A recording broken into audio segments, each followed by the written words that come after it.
If you want to sell a Hostinger domain, the good news is that the process is actually pretty straightforward once you know your options. In this video, I'm going to show you two simple ways to do it.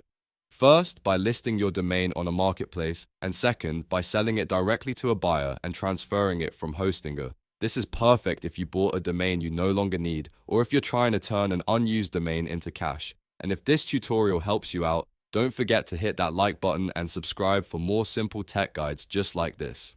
Alright, let's get into it. The first method is using a domain marketplace. This is usually the easiest way for most people because the platform helps you showcase your domain to potential buyers. Popular options include Flippa, Sedo, and GoDaddy. These are well-known marketplaces where people already go looking for domains to buy, so listing there gives you a much better chance of getting attention. To start, open your browser and go to one of these platforms. If you already have an account, sign in. If not, create one first. Once you're inside, look for the option to list a domain for sale. This is usually found in a dashboard, a sell menu, or a marketplace section.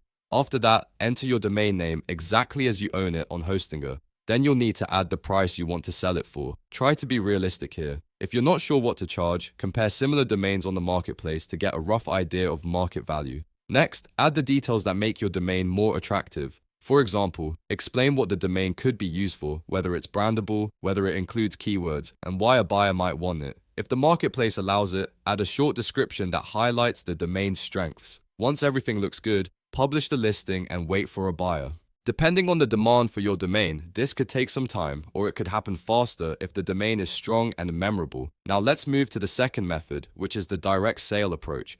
This works best if you already found a buyer yourself, maybe through social media, email, a business contact, or a website inquiry. In this method, you first find the buyer manually, then you agree on a price privately. This can sometimes help you avoid marketplace fees, and it gives you more control over the deal. Once both sides agree, the next step is transferring the domain from Hostinger. To do that, log into your Hostinger account and open the domain management area. Find the domain you want to sell and make sure it is eligible for transfer. In many cases, you may need to unlock the domain or disable transfer protection before it can be moved. You should also check whether the domain is within any transfer waiting period, because some domains can't be transferred immediately after registration or a recent change. After that, get the transfer code or authorization code if Hostinger provides one. This code is often needed by the buyer or their registrar to complete the transfer. Then share the code securely with the buyer or use the transfer steps required by the receiving platform. If the buyer is using a registrar like GoDaddy or another domain provider, they'll usually start the transfer on their end, and then you approve it from Hostinger.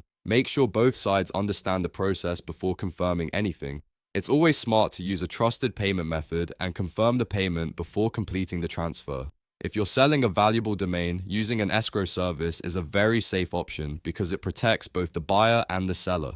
That way, the money and the domain transfer are handled securely. So to quickly recap, if you want the easiest option, list your Hostinger domain on a marketplace like Flippa, Sedo, or GoDaddy, add your price and details, and wait for a buyer. If you already have a buyer, agree on the price first, then transfer the domain from Hostinger using the proper transfer steps. And that's how you sell a Hostinger domain. If this video helped you, please hit like and subscribe for more step-by-step tutorials, and I'll see you in the next one.